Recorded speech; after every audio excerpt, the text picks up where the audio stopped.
In this video I'm going to make sure that the images are displaying correctly. So you'll see that this image here, the one of Pablo Picasso, I've set the style so that the width is 100% of the division that it's in. And I want the height to automatically readjust so that it's proportionate to the width.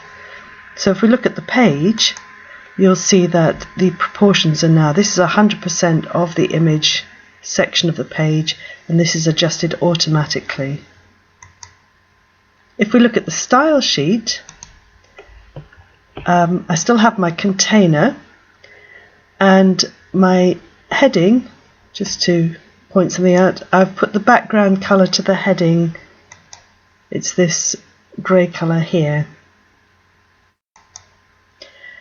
Now the content, that was the block underneath the heading, and I've set the width to be 100% of the container. So it's going to go across the container, and I want it to be clear on both sides, which means that it's separated itself from the heading.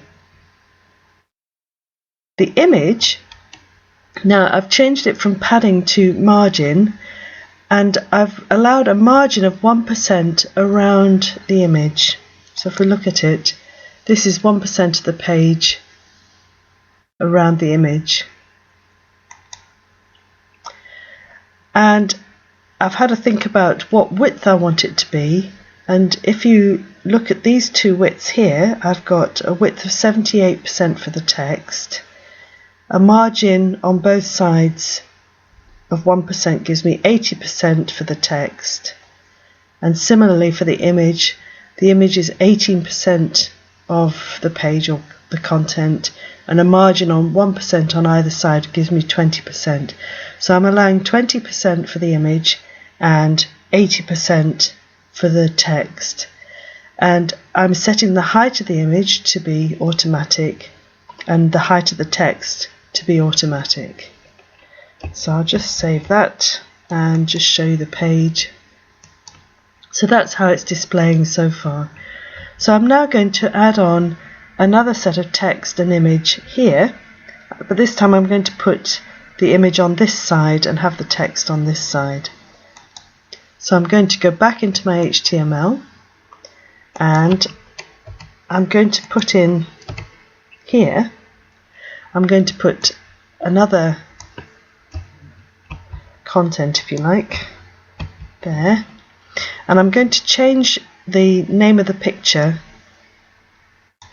I've got another graphic sitting in that folder called Guernica 3, and I'll leave it at 100% height automatic, but this time I want the text to come first on the page, so I'm going to cut it. That's Control X. I'm going to pop it up here.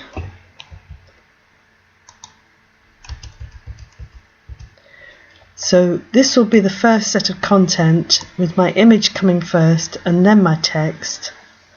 And this content here, well, let's just change some of the text so you can see it.